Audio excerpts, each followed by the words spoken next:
இன்னைக்கு அல்சர் அப்படிங்கிற ஒரு டாபிக்கை பற்றி பேசுகிறேன். இன்னைக்கு பரவாயில்ல, எல்லாத்துக்குமே வயிற்று சம்பந்தப்பட்ட கோளாறுகள், அல்சர் ஆகட்டும், கேஸ்ட்ரபிள், இந்த மாதிரி பலவிதமான வயிற்று கோளாறுகள்னால பாதிக்கப்படுறாங்க. ட்ரீட்மெண்ட் எடுக்கிறாங்க, அப்போதைக்கு கொஞ்சம் நல்லா ஆகுது, திரும்ப அது பாதிப்பு வருது. வயிற்று வலி, வயிறு எரிச்சல், நெஞ்செரிச்சல் அல்லது ஏப்பம், வாந்தி, லிவர் சிரோசிஸ், இந்த மாதிரி ஜீரண சம்பந்தப்பட்ட பலவிதமான நோய்களால பாதிக்கப்படுறாங்க. எனக்கு 5 வருஷமா இந்த அல்சர் இருக்கு, 10 வருஷமா அல்சர் இருக்கு, இப்படின்னு இந்த அல்சரோடவே காலத்தை ஓட்டிக்கிட்டே இருக்காங்க. ரொம்ப சிரமம் இருக்கும்போது அப்போதைக்கு டெம்பரரியா மெடிசின் எடுக்கிறாங்க, டெம்பரரியா கிளியர் ஆகுது, அதோட விட்டுறாங்க, திரும்ப அந்த அல்சர் பாதி. இது பர்மனெண்டா கியூர் பண்ணணும்.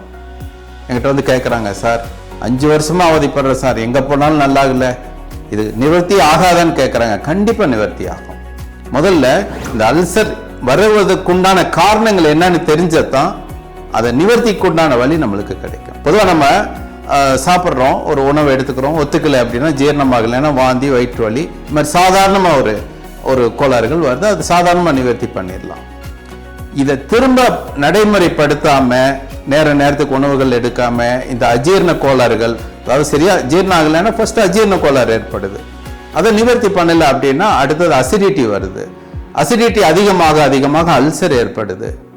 இப்படி ஒன் பை ஒன்னா ஒவ்வொரு வியாதியா வந்துகிட்டே இருக்கும். இப்ப இந்த அடிக்கடி நம்ம சாப்பிட்ற உணவு சரியான முறையில் ஜீரணமாகல அப்படின்னா அசிடிட்டி அதிகமாகி கடைசியில் என்ன அப்படின்னா அது அல்சரா மாறுது. அல்சர் அதிகமாகும் போது வாயு திரட்சி ஏற்படுது, வாயு திரட்சி குன்மமா மாறுது. குன்ம வியாதி ஒருத்தருக்கு வந்துருச்சு அப்படின்னா லிவர் பாதிக்கும், ஜீரண கோளாறுகள் அனைத்தும் பாதிப்படுத்தும். அப்ப திரும்ப அவங்க அல்சர் பாதிப்போடவே வருட கணக்கில் அவங்க சிரமப்படுற மாதிரி ஆயிடும். இப்போ இதுக்கு முறையான ட்ரீட்மெண்ட் நம்ம எடுத்தோம் அப்படின்னா அந்த குன்ம வியாதி சரி பண்ணிடலாம். குன்மம் 8 வகையான குன்மங்கள் இருக்குன்னு சித்தர்கள் சொல்லியிருக்காங்க. ஒவ்வொரு வகையான குன்ம வியாதிக்கும் ஒவ்வொரு வகையான பாதிப்புகள் ஏற்படும். அப்போ உங்களுக்கு இதுல எந்த வகையான குன்ம நோய், அந்த குன்ம நோய் சரியானா தான் இந்த அல்சர் முழுமையா குணமடையும். அதனால எத்தனை வருடமா நீங்க அல்சர்னால பாதிக்காமல் கவலைப்படாதீங்க. இந்த குன்ம வியாதி 8 வகையான குன்ம வியாதிகள்ல ஏதாவது ஒரு பாதிப்பு உங்களுக்கு இருக்கும்.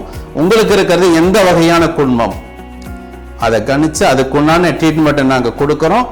இந்த ஜீரண கோளாறுகள், அல்சர் ப்ராப்ளம் எது இருந்தாலும் பல்லடம் ஜெய மருத்துவமனை வாங்க, முழுமையான நிவாரணம் நாங்கள் அளிக்கிறோம்.